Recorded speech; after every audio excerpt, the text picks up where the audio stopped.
اگر ہم مروجہ تعزیہ داری کی بات کریں تو ہم دیکھتے ہیں کہ بزرگوں نے جن پاکیزہ اصولوں پر تعزیہ داری کو رائج کیا تھا وہ تو نظر ہی نہیں آتے ہیں۔ ہم ہڑدنگ، ہنگامہ آرائی، ڈھول تاشے جو قطعاً حرام ہیں رائج ہی نہیں کیے گئے ہیں بلکہ ان پر بحث و مباحثہ کرتے ہیں۔ بہت سے ہمارے مولوی حسین علیہ السلام سے نسبت بتا کر ثواب کی بھی باتیں کرتے ہیں۔ اگر ڈھول تاشے بجانے میں اتنا ہی بڑا ثواب ہے تو خود کیوں یہ ثواب نہیں لوٹ لیتے؟ مزید بزرگوں پر الزام تراشی کرتے ہیں کہ وہ بھی یہ نازیبا حرکت کرتے تھے یا اس کو بڑھاوا دیتے تھے۔ اگر مان لیں کسی نے ایسا کیا بھی ہے، اول تو وہ بزرگ ہی نہیں ہے بھی تو نہ تو وہ حجت ہے نہ دلیل۔ قرآن و حدیث ہی حجت و دلیل ہے جس میں ان خرافات سے بچنے کی تنبیہ کی گئی ہے۔ السلام علیکم دوستو، فقہ اسلامیہ میں ایک قاعدہ ہے الاصل فی الاشیاء الاباحۃ، اشیاء کی اصل مباح یعنی جائز ہے۔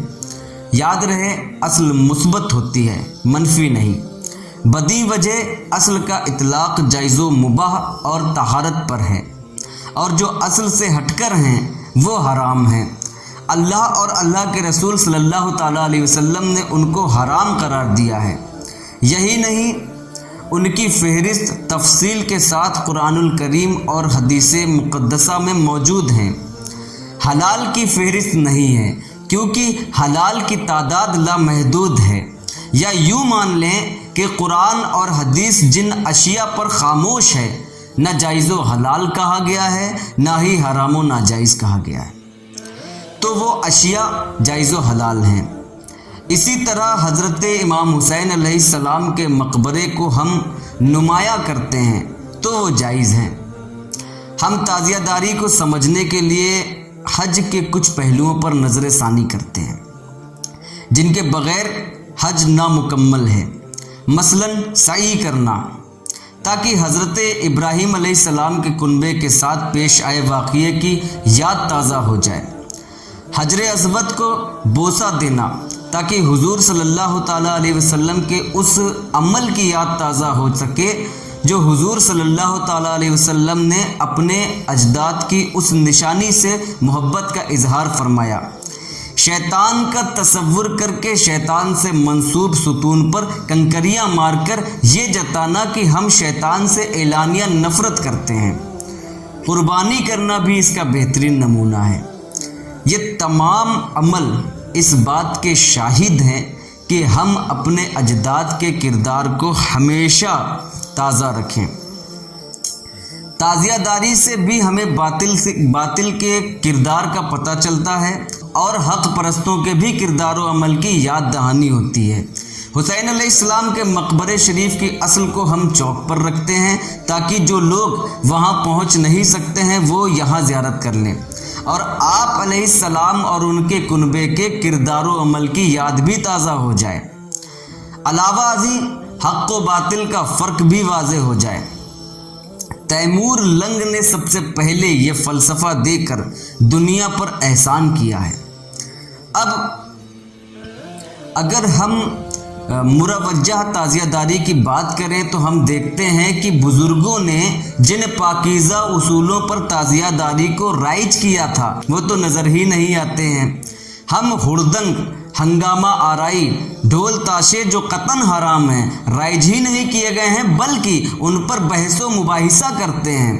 بہت سے ہمارے مولوی حسین علیہ السلام سے نسبت بتا کر ثواب کی بھی باتیں کرتے ہیں۔ اگر ڈھول تاشے بجانے میں اتنا ہی بڑا ثواب ہے تو خود کیوں یہ ثواب نہیں لوٹ لیتے؟ مزید بزرگوں پر الزام تراشی کرتے ہیں کہ وہ بھی یہ نازیبا حرکت کرتے تھے یا اس کو بڑھاوا دیتے تھے۔ اگر مان لیں کسی نے ایسا کیا بھی ہے، اول تو وہ بزرگ ہی نہیں ہے بھی تو نہ تو وہ حجت ہے نہ دلیل۔ قرآن و حدیث ہی حجت و دلیل ہے جس میں ان خرافات سے بچنے کی تنبیہ کی گئی ہے۔ جہاں تک ہمارے بزرگوں کا تعلق ہے تو 1976-77 میں اسی ڈھول کے خلاف مقدمہ لڑتے رہے کہ دارالنور مکن پور شریف کی سرزمین پر کسی بزرگ سے منسوب کر کے ڈھول نہیں بجے گی اور نہیں بجنے دی۔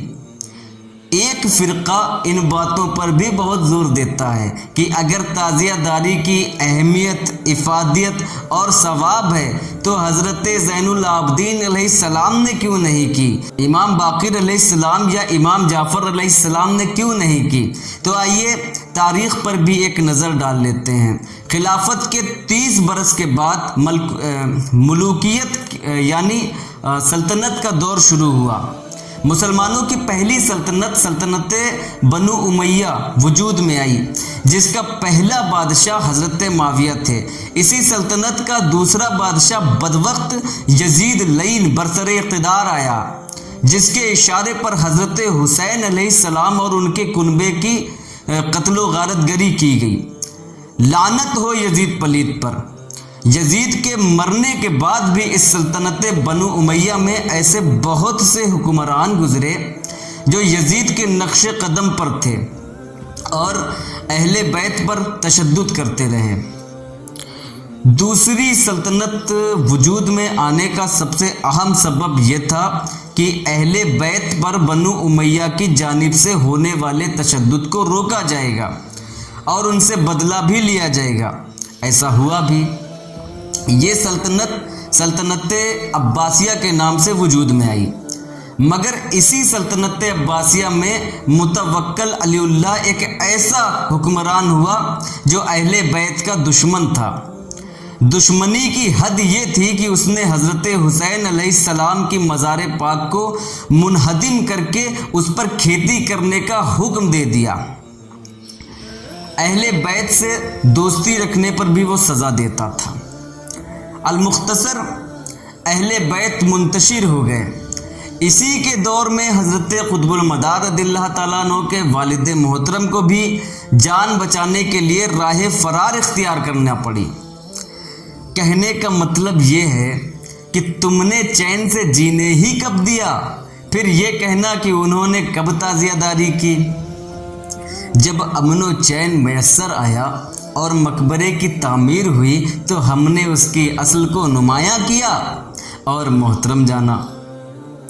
وما توفیقی الا باللہ۔